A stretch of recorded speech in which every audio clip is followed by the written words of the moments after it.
کہ نبی علیہ السلام نے فرمایا والذی نفسی بیدہ لتامرن بالمعروف ولتنہون عن المنکر،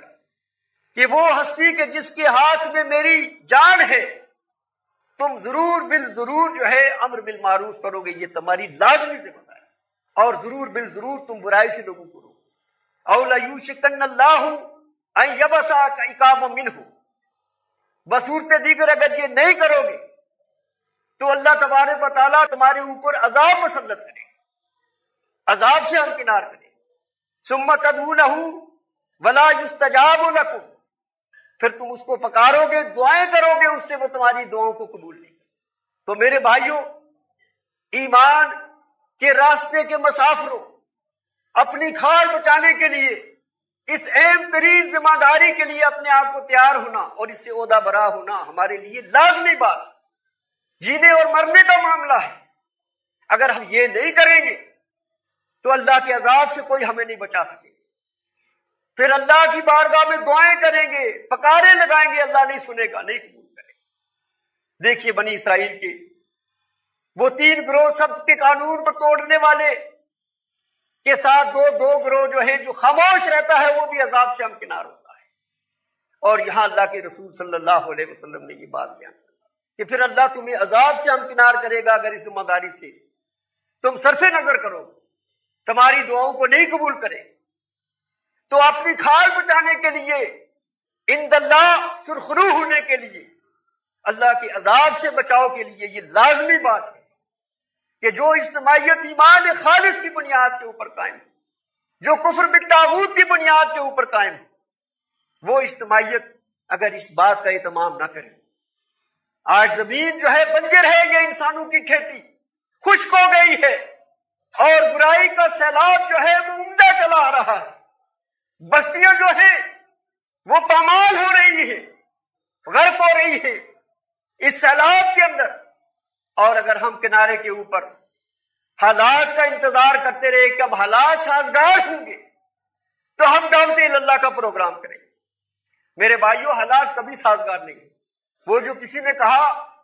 کہ بہار ہو کہ خزاں لا الہ الا اللہ،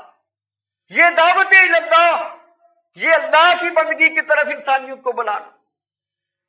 کوئی بھی موسم ہو، کیسے بھی حالات ہو، علی اعلان نے اسے مین ٹو مین، انفرادی ملاقاتوں کے ذریعے سے، درس قرآن کے ذریعے سے،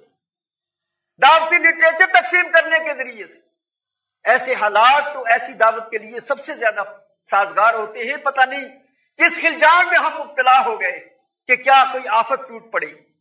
ہم نے تو یہ انگیز کرنا ہے، ان آزمائشوں سے صحابہ کرام گزرے، یہ پکار لگانے والے تو آروں سے چیر دیے گئے، ہم کس بات کی مولی ہیں اور ہماری کیا بساط ہے۔ تو آج جو ہے یہ اہم ترین ذمہ داری، اس سے عہدہ برا ہونے کے لیے یہ دل کے اندر جو ہے یہ تڑپ رکھنا، انسانیت کو اللہ کی بندگی کی طرف بلانا، یہ شرک کی گرم بازاری ہے، یہ طاغوت پرستی ہے، یہ سرکشی اور بغاوت ہے، اللہ کی حدود کو پامال ہوتے ہوئے ہم دیکھ رہے ہیں۔ اور پھر اگر اس بات کی طرف ہم متوجہ نہ ہوں، یہ دعوت اللہ کے پروگرام نہ ہوں، تو کیسے سیراب ہوگی یہ خشک انسانوں کی بستی، یہ بنجر بستی کیسے سیراب ہوگی۔ یہ دعوت اللہ تو باران رحمت ہے، جس بستی سے جو اٹھتی ہے وہ بستی جو ہے اللہ کی رحمت اس کے اوپر برستی ہے، اور اگر نہیں اٹھے گی تو کنارے سے کھڑے ہو کر یہ تماشا دیکھنے والے اللہ کے عذاب سے نہیں بچ سکیں گے۔ ادعو الی سبیل ربک بالحکمۃ والموعظۃ الحسنہ وجادلھم باللتی ہی احسن، کہ اپنے آپ کو اس کے لیے تیار کرنا ہے، اپنے سیرت اور کردار کے اندر اپنے نفس کے داعیات کو دبانا ہے، یہ سرکش نفس جو ہمیں رسم و رواج کا پیروکار بنا رہا ہے، ہر چھوٹی چھوٹی خواہشات کے سامنے ہمیں ڈیر کیے دے رہا، اس کو دبانا ہے اور اپنے اندر وہ خصوصیات پیدا کرنی ہے، وہ اوصاف پیدا کرنی، وہ جو چٹانوں کو پگھلا دینے والے اوصاف ہیں، وہ داعیان حق کے اوصاف ہوتے ہیں جو اللہ کی راہ میں بلانے والے ہیں۔